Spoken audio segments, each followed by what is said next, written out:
te ku bëgg ragal yàlla da ngay mandu yàlla àdduna ci xaala allahu tabaraka wa taala wala yajrimannakum shana'anu qawmin ala ta'dilu i'dilu huwa aqrabu li taqwa noonu ab xeet bu mu leen yóbbee mukk nag ngeen bañ a mandu leen ndax moo gën a jigéen ragal yàlla kon kii war a attee li ko war mooy mandu teg ko ci ragal yàlla waaye bu juge di wax indépendance des juges jox ko sa bopp indépendance des juges jox ko sa bopp liberté des juges jox ko sa bopp mais kon dafa mel ni kuy wax loolu dafa tënku ba mandu yomb ko waaye ku ci ragal yàlla bàyyi fi alal ji ak séntu ci ay garaat yii da nga fa bàyyi loolu te atte dëgg ci kaw dëgg mais am na juge yoo xam ne ñu ngi leen di tagg ndax lan dañuy atte dëgg di ko wax ragaluñu benn dëgg nag am na fii Sénégal ñooñu yàlla na leen yàlla jàppale ndax dëgg bu amatul ci réew mooy réew moom tas na waaye koo xam ne gi da ngay daje yàlla nga xam ni mooy attekat bi la xamal li ngay atte moom mooy attekat bi nag Allah n'est-il pas le meilleur des juges alaysa allahu bi ahkamil hakimin ndax du yàlla moo gën a mën a atte way atte melokaan bu mujj bi ci ragal yàlla mooy bañ a sax ci bàkkaar tey gaaw a tuub ngir jëm yàlla ak jëf yiw déglu sa borom xaalat subhanahu wa taala qala allahu tabaraka wa taala inna allazina daaw iza massahuma taifuna min asheytaan yàlla ne naka ñi nga xam ni ñoo ma ragal saa yu leen seytaane jekkoo ba dugal leen ci lu ma neexul dañ ciy gaaw a génnaat du moyu ko ut si ma man yàlla waaye ku bëgg a ragal yàlla bàyyil xel juróom yi benn bëgg yàlla te bàyyi ko xel ci lépp looy jëf ñaar nga yëg ci sa xel ne yàllaa ngi lay contrôler ñett nga xam li nekk ci mooy yàlla ak a def lu ba xaraam ci ay yàqu-yàqu ay mettit ak mën a alku nga bàyyi ko juróom nga xam naka ngay natte sa bànneexu bakkan ba du la dugal ci lor ak mbewte bañ a nag tànn àdduna bii da ko jënde àllaaxira juróomeel ba nga xam pexe seytaane xam ni yow sa noon la waaye yow jàppal seytaane sa noon waaye nga bàyyi xel nag waxu yàlla bii xaala allahu tabaraka wa taala ya ayuha alladina amanu ittaqullaha wal tanzur nafsun ma qaddamat lighad wa taqullaha inna allaha xabiru bi ma taxmalun yàlla ne yéen way gëm yi ragal leen yàlla te bakkan bu nekk war ngaa xool la muy jiital ngir ëllëg te ngeen ragal yàlla te moom ku denc kumpa la ci li ngeen xam ni moom ngeen di def ñi ragal yàlla bu ëllëgee ñoom dong ñooy jéggi siraat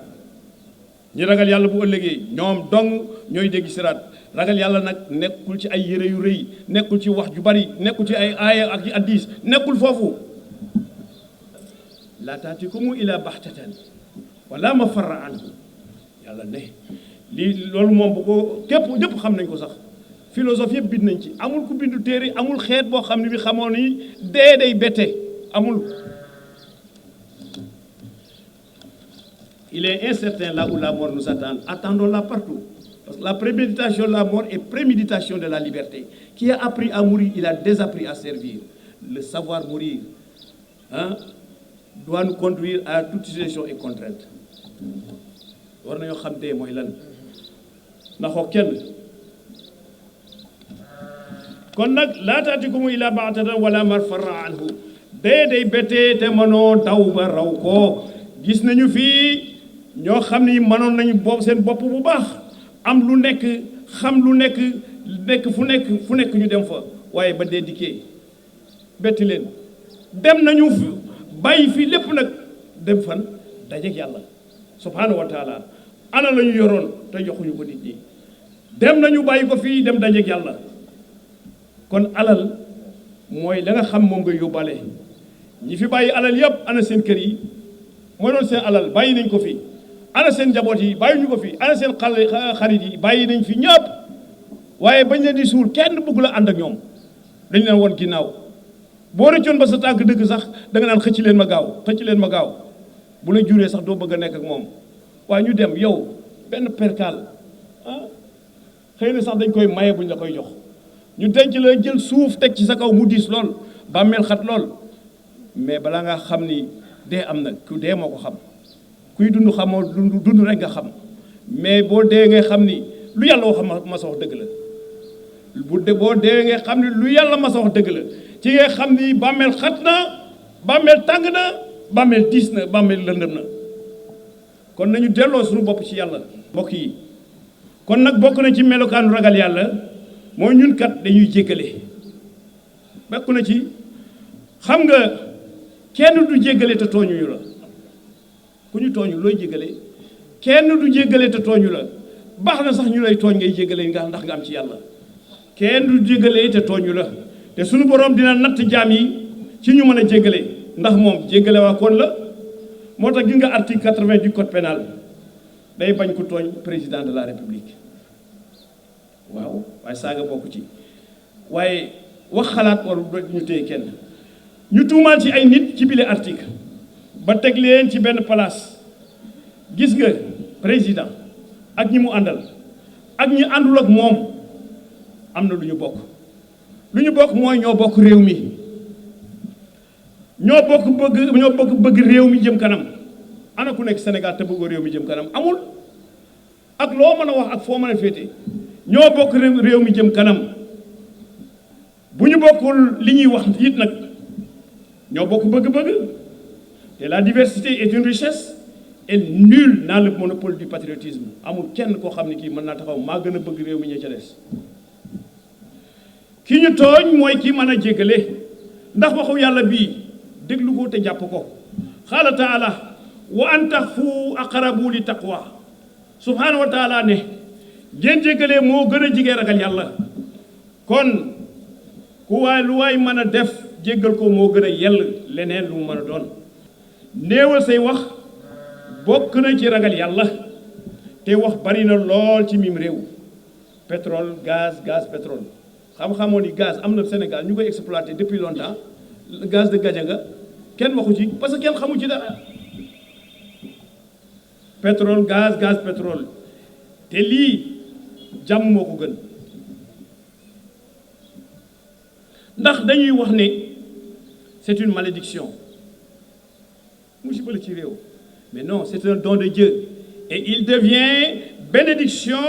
qu'avec une bonne gouvernance dans la spiritualité ñëpp ñoo ciy wax du musiba yàllaa ñu ko jox waaye nekk na mbaax su fekkee dañ koo teg ci njub ba pare ragal yàlla teg ci ñëpp ñu ngi ciy wax ngir rekk nag mu leer loolu jaadu na waaye ñu ciy tudd ak ñiy wax kenn moomu ci li mu ci nekk kenn rek lañu yaakaar ni moo ci waroon a jëf àddu ci ca njëlbeen ba fii te mooy Petrosen ana ko ci dégg kenn tudd ko kenn dégg ko lu ko waral mu mel ni seen loxo dañ ko ci seppi lu ko waral xam nga pétrole buggul coow bu ci baree rek bu ci baree réew mi duñu ko jariñoo coow bu ci baree réew mi duñu ko jariñoo ah les exemples foisonnent booy seet sax de près da nga naan ndax suñu réew yi ñoo moom pétrole bi multinationales yii ñooy ñi moom pétrole bi wëlbatiku nag di ñu mosal rek xam nga 16 800 milliards ci 30 ans mais équivaut à 560 milliards at mu nekk mais loolu dañ ko mën a am feneen loolu du mosal waaw loolu ban pourcentage la représenté ñi ko bokkal ban pourcentage lañ ci am loolu bu ko nit ñi xamoon jàmm ba coow li bu jeex Sénégal dañuy wax ne réewu jàmm la waaye boobu ñu nekk la woon waaye léegi rax nañu de wax baaxul rawatina coow suuf gis nga dëkk bi coow suuf bi yëkkatiku na fii bu rëy te buñ ko arrêté wul doo kenn xamul fu mu jëm ñoo xam ne ñi am nañu seen i parcelle kenn xamul kañ la ñu wëlbatiku nangu ko ci ñoom parce que defuñu fa dara te ñooñu dañuy jënd seen xaalis ay ñoo xam ne ay borom ndono la seen bàyyi dee na moomoon parcelle bi mënuñoo doon kii ñu xëy nangu ko kooku doo compliquer situation xale yooyu bu ñu màggee waaye quels sont ces bénéficiaires loolu bu yóbboo ñu arrêté ko ñàkk personnalité ñàkk diine ñàkk ragal yàlla ndax yow gis nga fi ku am alal ba mu jeex te teg ko ci sell ak sellal waaw te loolu rek ko may waaye nag cette manière voilée d'introduire à grande échelle et de libérer l'homosexualité dans la pratique des Sénégalais est à déplorer, à combattre. Ce qui n'est pas courageux, c'est que le lobby homosexuel avance à visage masqué, ayant comme support le showbiz, certains milieux d'affaires, certains médias, certains milieux influents dans les prises de décision, des ONG, ils font tout pour que leurs vœux se réalisent. waaye du ñu am ndam bu yeboo ñu dugaat seen pax yooyu rek mu ñu mabal ko ci seen kaw duñ fi am ndam ci Sénégal gii ndax kat ak caay-caay rek la te caay-caay gënu ko bon waaye màggal diine ak ragal yàlla naan sàngara bokk ci xoolal affiche yi wër réew mi heurté na jullit yi boo amee droit ba affiché ndax am nga droit di gaañ pas-pasu nit ñi affiche boo xam ne bu ngi nii nouveau look français anglais cosaan la fi nouveau ak cosaan la fi waa butéel bi moo gàttoon yaatu ñu changé ko mu gudd sew waaye cosaan la fi mooy la ca biir masul soppeeku boo koy naan di mandi comme dañ doon tere mbuus yu ndaw yi léegi ñu jaay le prix à 400 francs ana fu ñu jëmelee jullit waaye li ci gën a yéeme mooy chez nous on ne boit pas mais on child beneen baatu anglais dañuy nax nit ñi xale yi tàmm nañu booy dañ child ñëpp xam nañu dañuy lakk taatu bara bi dañuy warga mais loolu lañu bëgg a dugal ci nit ñi nañ on child doo dara ci yow nañu naan sàngara mu ne ci suñu réew mii ñun duñu naan waaye dañuy seerlu loolu leen seerloo sàngara mais kooku saaga nañ jullit yëpp le jeune une fille couchée habillée en moderne en liquette et en jean ki ko tiim xale la comme moom yor bu deelu sàngara jox ko kaasu sàngara mu war a naan lu ñu bëgg suñu doom yi dem naa ni sàngara yi comme xale boole suñu doom yi góor yi tamit di naan loo sa waaw ñu jal bu deelu sàngara yi kooku bu paree ci sàngara si fu ñu jëm gis nga réew kenn du ko fooyee mais il est écrit quelque part sur l'affiche que c'est un habit dangereux pour la santé mais comment alors que celui qui l'a autorisé à la charge de la santé publique lii lépp ci doyalal ak xeex diine rek la xaw ma nag lu ko jàllale man déggatuma woon publicité sàngara ci rajo ak ci télévision xaw ma nag pourquoi ay affiche waaye daal ki joxe autorisation yi jullit yi ñu ngi def pétition boo xam ni na affiche yooyu dañ waaye yéen jullit yi da ngeen am beneen moyen pour combattre loolu kooku defarul sàngara rek day defar ay boissons sucrées su leen neexee tey mu dagg parce que bu leen jëndul boisson yooyu mu tëj léegi. Ce qui est sûr c'est que l'islam a condamné la violation des serments avec une véhémence telle qu'il ne permet pas à ses adeptes de trahir leurs engagements, même ceux pris à l'égard du corrompu et des injustes. Quand le Coran décrit les croyants, il n'omet pas de préciser ceux-là, les croyants qui respectent leurs dépôts et leurs engagements. Force de l'ordre taxaw nga rey ko mais kooku c'est un crime abominable dara gënul metti loolu le gendarme là je ne le connais pas Tamsir Sané mais dara gënul metti loolu ah koo xam ni kii il est là pour défendre les populations nga rey ko ndax bëgg jëlal alali jàmbur waaw kii ana ragal yàlla ci moom te kat dëkk bi loolu rek la sécurité amul ku fi yor xaalis dañ lay rey jël ko dem nit ñi am manoore ci seen nekkin li koy maye mooy ànd ak ku nekk déggoo ak sa moroom ci kaw jub ak xelu tagar yàlla nag loolu mooy li mën a tax ñu moytu xàjjalikoo ak bépp lëndëm ak bépp jaxasoo ak lépp loo xam ni jaaduwul waaye gëm yàlla ak jikko bu rafet nag moo ëpp doole lépp loo xam ne lii mën nañ ko firndeel ci looy gis wala matériel wala looy am waaye gëm yàlla ak rafet jikko da lay yóbbu ci ragal yàlla mii tax nag yàlla subhaanahu wa taala nangul jàmm bi ay jëfam ba muccal ko ci duma ya nga xam ni moom la doon moytu waaye nawet yi daal lu jar a auditer la li ñu war a seetaat la ndax ñiy dund ci mbay te amuñu tool bayluwuñu xamuñu téye gopp xamuñu dara ay lijjanti rek ci kaw baykat la ñuy def amuñu tool bayluwuñu jënduñu jaayuñu amul benn métier mbay boo xam ne ñoom dugg nañ ci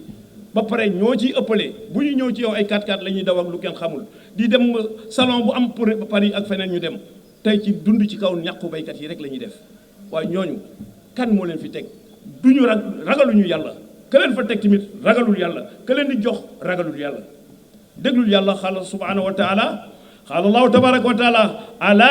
inna awliya allaha la xawfun alayhim wala hum yaxzanuun allazina amanu wa kaanu yattaquun yàlla ne naka samay gaay bu ëllëgee duñu tiit te duñu jàq tey wottoo defal lu ma merloo mbokk yi ndekete ragal yàlla dina tax nit ki nekk xaritu yàlla te ku nekk xaritu yàlla nangul na la sa jaamu kon ndax duñu nekk benn nag ndax yii ñuy def ñaawteef yi yëpp ñàkk ragal yàlla ci suñu biir lañ koy defee kenn faalewul moroomam te ñàkk def benn rek moo ko waral te alors le succès des collectivités humaines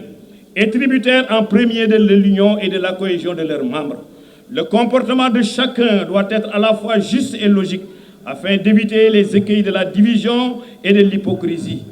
Quand l'engagement procède chez l'individu de sa foi religieuse et de sa vertu morale, il a plus de crédit que toute preuve matérielle. ragal yàlla daal li muy tekki mooy nga jëfe lépp loo xam ni santaane yàlla la te di ci séntu mu fay la teg ca nag bàyyi li nga xam ni mooy yàlla la te mooy yàlla googu yaa ngi ciy ragal ay dumay sunu borom subhanahu wa taala. ñu ngi dellu di sant tey ñaan yàlla defal ñu jàmm wéer lee sutura ak teraanga musal ñu ci musiba ak bala barkeel nawet bi mu baax lool yàlla kenn du ko jàngal mën naa taw weer rek mu ne mel nu mu ko bëggee te du am benn ruur nag di ñaan yàlla juboo déggoo ak ànd ak bu rafet yàlla nañu yàlla sàmm aar ñu sàmm te aar suñu diine aar suñu réew kilifa diine yi ak seen njaboot yàlla leen yàlla jubalee ba ñu teg seen tànk ci siraatul mustaqim comme ni ñu ko bëggee